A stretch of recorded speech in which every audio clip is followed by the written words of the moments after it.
You're a startup founder. You think your product is amazing and feel like more people should be buying, but the road is long and slow. It feels like you're stuck. There's always one thing I ask startup founders. Have you talked to your customers? They almost always say, heck yes, we talk to our customers all the time. But what I find is they're either selling or trying to improve their product. These are not customer-focused conversations. If we can get curious about our customers, then we can uncover critical insights that will help us build to the next round. I'm Anna Firmanov, and welcome to Building with Buyers, a show about startup growth where I'll explore how customers help startups build to the next round. Hi, and welcome to the show. So I have Pranav Piyush. He is the co-founder and CEO at Paramark. Pranav, thank you for joining me here today. Thank you for having me. Long-time listener, first-time caller. So excited about this. Oh, good. I'm so happy to hear that. I have known about you for a while because you talk about marketing data and attribution and analytics. And so that's really important, actually. So I'm excited to have you here. So let me just talk about Paramark for a second. Paramark helps CMOs and CFOs invest in marketing with confidence and predictability. Who wouldn't want that? That sounds amazing. We need more of confidence and predictability in marketing, I think, especially as of late, but probably forever. And Paramark is pre-seed funded. And just catching up with you before I press record, sounds like you guys are growing and you're moving into another space. And so that's really exciting. Happy for you. Thank you. Yeah, it's an exciting time. We are blessed. We get to work with some amazing marketers. And like you said, everybody needs this. So we're seeing that in real time in our industry. Awesome. Before we jump in, I want to ask you about the books behind you because you guys can't see this, but Pranav's wife put together like this decor behind him with plants and books. And there's one book that I'm noticing behind you, and it's Alchemy. Have you read that one? I have, and I'm a big Rory Sutherland fan. So Okay. yes. Okay. I'm reading it now, and I think it's pretty fascinating how. And it's also fascinating to hear that from you that you're reading it, because a lot of what he talks about is like, don't worry about logic. Don't worry so much about data. Like, it's about the magic. And I'm like, what is magic? How do I find it? Right. So I'm reading the book trying to figure out like how to chase the magic. And I'm also talking to you, Pranav, right? And that's really, you don't tell companies go chase the magic. You talk to companies about how to better attribute their efforts to, tied to pipeline, tied to revenue. So that's fascinating. Yeah. Like, what got you into that book? Yeah, I mean, listen, my story, I'm an engineer by training. That's what I studied in undergrad. I kind of gravitated towards growth marketing and growth type of stuff. And then eventually just realized that's just short code for marketing. Went full sort of steam into marketing and absolutely loved it. The point of view that I have on this topic is creative is Batman, measurement is Robin. So yes, we do measurement. We help you measure. But if you're not creative, there's nothing to measure. So we are not here to solve your growth problems through measurement. We're here to amplify your creative execution. Oh my gosh. Exactly. I love that. Right? Yeah. So that summarizes my point of view of like why I read Alchemy and all the other amazing marketing books is, the logical thinking is helpful, but it is not how you leave an impact in this world. It's the magic that is how you leave, your impact in the world. And that doesn't come from measurement. Measurement is an afterthought, not sort of the precursor to that. I love that Batman and Robin analogy that you just mentioned. That makes so much sense. And I'm not surprised that when I covered creativity in season 3 of the show, that was like one of my best seasons because I think I could have covered anything, right? But creativity, it's a tough one. Some might say it's like one of those soft skills, right? And some might say like, what is creative? How do you decide that something's creative? But creativity does have impact. You just have to know how to measure. Yep. Right? Your efforts. Exactly. So exactly. That's really cool. The soft skill, hard skill thing is really interesting as well. I actually think it's a really hard skill. You know what I mean? Like play on the words, but creativity is the hardest thing in marketing. Everything else is like fairly easy. Measurement is easy. Creativity is really hard. I agree with you. I truly do agree with you. All right, we are completely on a tangent because you just had the books back behind you, and I wanted to ask you because I'm like, wait a second, he reads that book, but how does that have anything to do with like the company's building? But I totally understand your perspective, so thanks for clarifying. What I want to talk about today is I'm exploring the role that customers play in helping startups build to the next round. And so the background on that is a lot of the work that I do with my clients and talking to startups, right, is this focus on your super fan customer and having this customer research and insights that helps fuel a lot of not marketing stuff, but like business strategy, right? Yep. Yes, it helps inform your positioning, it helps inform your messaging, it helps inform your go-to market strategy.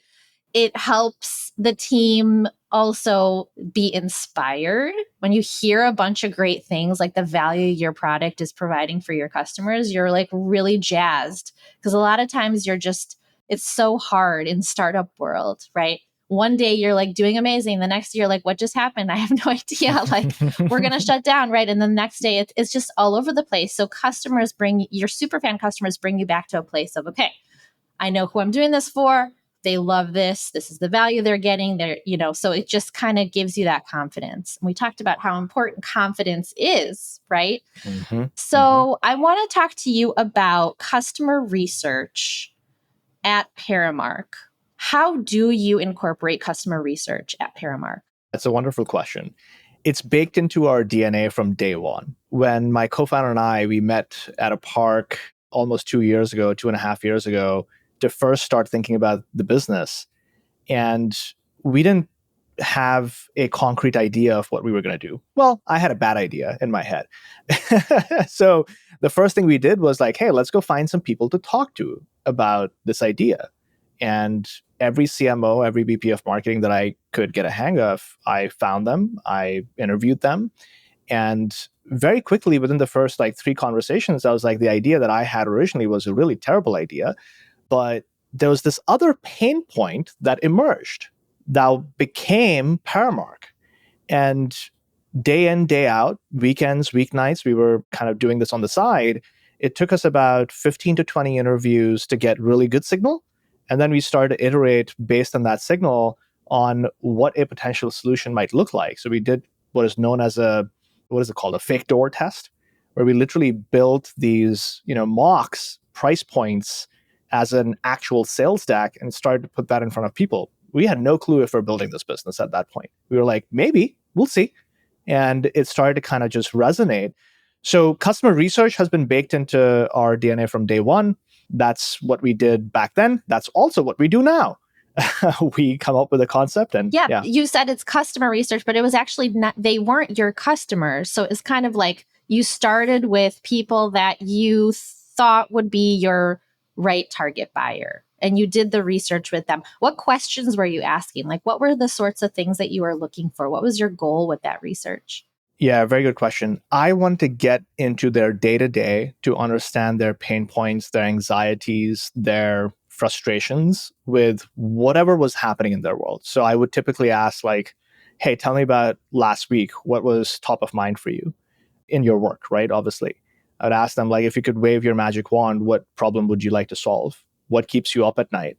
What are the conversations that you're having with your finance leader, with your sales leader, with your CEO? Things that were not trying to elicit a response about a solution, but they were trying to understand and put myself in their shoes. Now, it was very tempting for me because I was a VP of marketing myself. It was very tempting for me to jump into solution mode and try to get feedback about a specific thing. So my co-founder, who's our CTO, kept me very honest. We collectively decided what questions we're going to ask, and that was kind of the type of stuff we were doing. Does that help?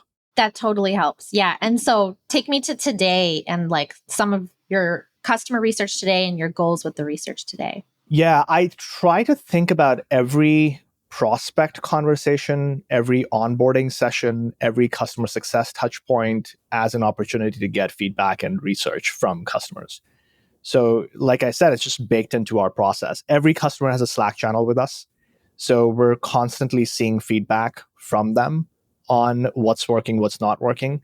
Whenever we get a request, this happens all the time. Hey, it'd be really nice to do X, Y, and Z, right? You just get that. And we've had to really build a discipline around what are they really asking when they're making that request. There's easy ways of solving that. You could build a spreadsheet that has some data that solves that particular problem. You could build a whole web app. You could build a whole completely new product.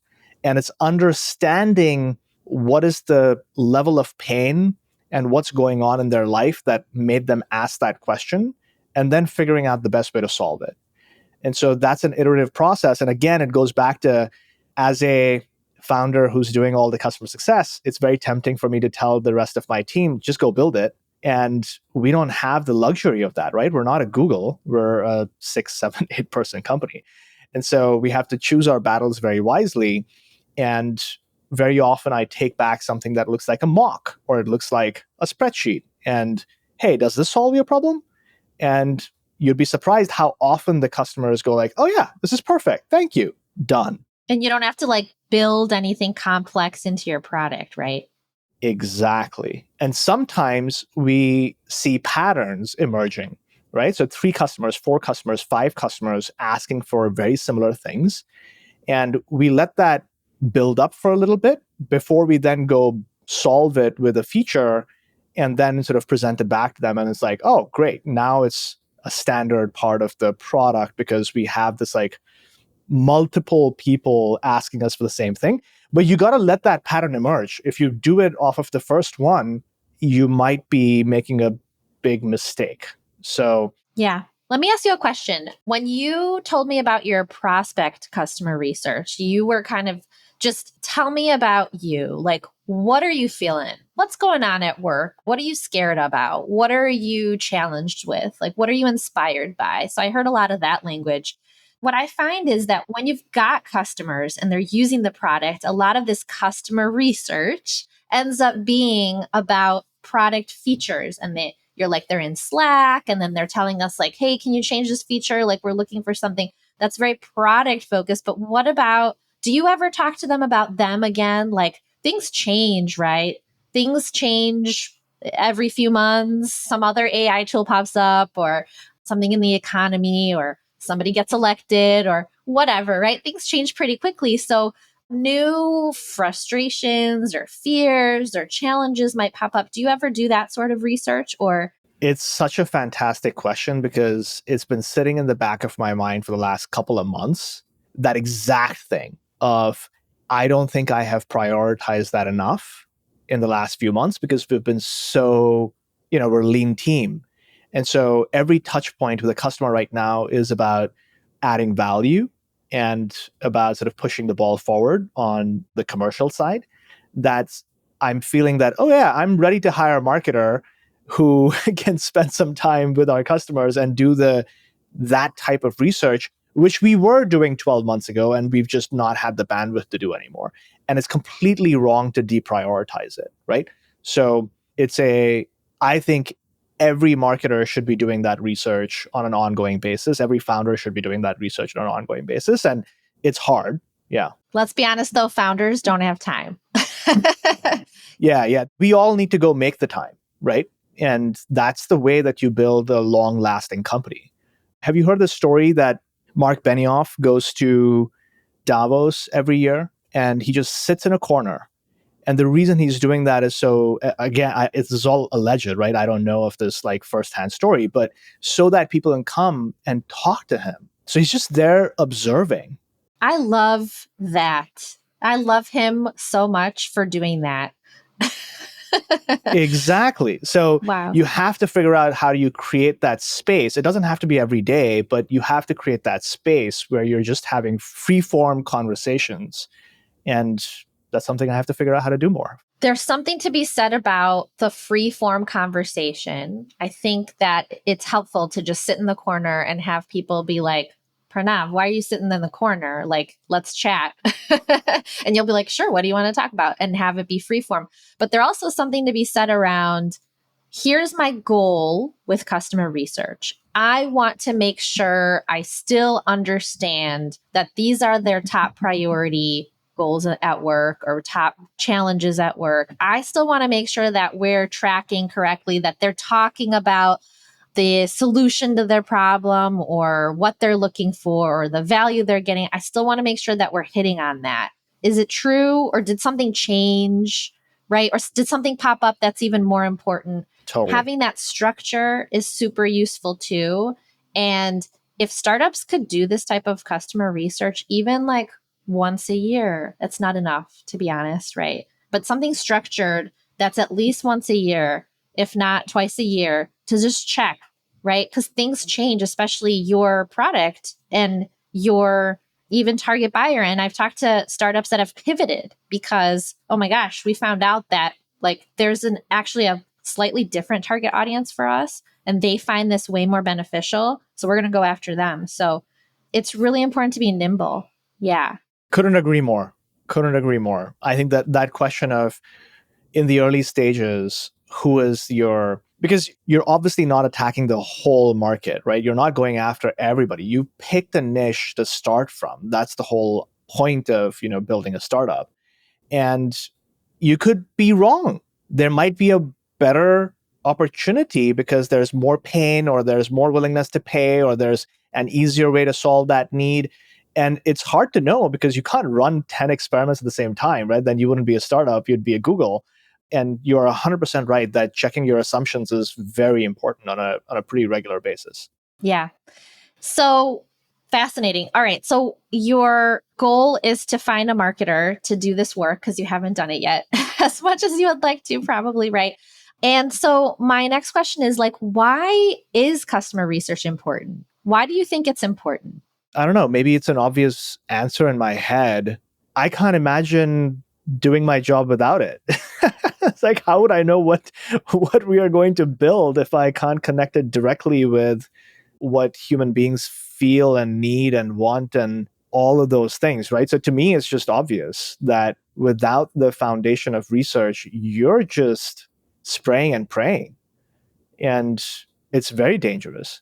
So from my perspective, maximizing the chances of success comes with good data, and data comes from research in specific sort of in this regard. So yeah, for me, it's just table stakes. I find that early stage startups, especially, they don't prioritize this because, and you were saying too, right? Like I'm trying to add value. They're asking me for this and I need to get the tea. It's very much like you're building the ship. And so you can't really do everything. So you don't really prioritize these maybe more open-ended conversations about what are you feeling today, customer? What are you doing today, customer? Right? You're like, okay, they want me to build this thing. So it's very focused there. And so what I find is that instead of doing that customer research, it's filled in with product research, which is like, how are the users using the product? What do they want? What do they like? What do they not like? And then also sales takes over and like, we're doing that research. We're talking to prospects every day in discovery calls. We're doing that research, but it's not the same. Do you agree with that? Like, it's not the same. You are right on the money. It's not the same. And I've had that feeling in my head, and that's what's encouraging us to like go make a change, right? I was doing that research in the early parts of the business because we didn't have to do product research or sales research. We had to do customer research. So it was top of the list. And then you start building the product and you start getting sales. It falls a little bit below the list because you're like, okay, now I feel like I have signal. And then the question is, when does it rise back up to the top of the list? And that's where I'm finding myself right now, that I'm feeling like, hey, I think I need to bring it back up to the priority because there's things that I need to start seeing for the next level of growth of the business. And so what is the right cadence? At a more mature company, once a year, absolutely. But at our stage, you got to be a little bit more fluid about knowing where you are. Have you reached that next threshold where now you need to level up again? right? So I said once a year and I take it back. Like for early stage startups, it should be like way more often than once a year. there you go. Yeah. But the point is like doing the research is important, but then what you do afterwards is even more important. You know how like people get all of their resources to throw a big event, then you like have the big event, right? And then it's like, okay, the event is done, but it's what you do after the event that's even more important. It's like, how do you make it ride longer with the content that you got from it? So it's the same thing here. That's basically what I wanted to say about that. And I think this is happening in B2B where the customer research happens, just like you said, in the beginning, and then it sort of fizzles out because we're doing other sorts of research, but it's still so important. So great. In the few minutes that we have left, I wanted to see if you had any questions for me. Who do you think has, like, you've obviously done your research on this topic of research. Who do you think is doing a good job and how are they doing it? Like, are they outsourcing it to, somebody like yourself? Are they outsourcing? Is there a service that does this, right? Is there like your marketing team is doing it? Like, do you have a playbook or have you seen one? Pranav, that is such a great question. This is something I'm also exploring with the podcast. I'm trying to find startups that do this well. I'm trying to find great examples of this going on inside companies. And also, not just you're doing it, but what's the impact on the company? Because that's really, it's not just about doing all these activities. It's like, what is it getting you to? And I want to better understand how this customer research actually drives growth and drives like that next round of funding for startups. So the way that I do it is I do it for, like I partner with early stage startups and I do it for them. But I share everything, the questions I ask, my probing, my asking, like, wait, let's dig a little bit deeper. You said this, but what did you actually mean? Right. I share all of this, do the research, share the insights, and then I work with startups to then, what do we do with it? It impacts positioning, it impacts messaging, it impacts go-to-market strategy, like prioritizing channels. Because I do ask, where do you hang out, online, offline? What events do you go to? What conferences? And I try to find the trend, right? What's important, what's not being called out? What's that conference that you keep going to? Nobody's talking about it. So maybe it's time to stop. Like, I get that you're, meeting other potential partners to do partner co-marketing, right? There's lots of things that you might get a benefit from, but early stage startups need to really focus on pipeline and revenue.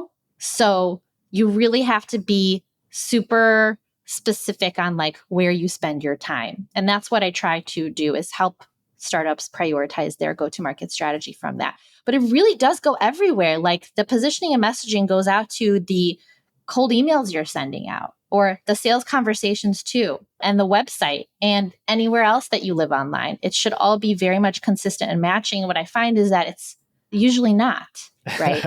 So that's what I do. You asked me who does this well. I'm exploring. That's what I'm exploring. I think that there are some companies that I just actually talked to two yesterday. We recorded episodes. And so those will be going live on my show. But that's what I want to actually like figure this out within the episode and then share it out. And so there are definitely just a few that I started talking to that are doing it very well. If they can do it in-house, by all means, do it. It's usually because the founder is marketing minded. Mm-hmm. So they know what they're doing. They've done it before. But most founders are not marketing minded. So then they're going to have to look for outside help. And if you can't hire a full-time marketer, then you hire a fractional marketer, right? So hopefully that answers your question. It's a good one. It's great. I'm looking forward to listening to the whole series to pick up lessons and figure out our strategies. So I'm excited about this. Awesome. Thank you so much for having me on this. It's fantastic. I learned. This was great. Pranav, I'm so glad. That's my goal. I'm learning. You're learning. We're all learning. So Thank you so much for joining me. If anybody wants to find Pranav, he's on LinkedIn, Pranav P. And if you want to check out Paramark, you can go to paramark.com. Thank you again. Thank you, Anna. Thanks for listening to this episode of Building with Buyers. New episodes drop weekly, so make sure you're following wherever you get your podcasts. You can find me on LinkedIn, Anna Furmanov. Visit my website to learn more about how to turn customer insights into positioning and messaging your buyers will understand, furmanovmarketing.com. And don't forget to leave a review if you're loving the show.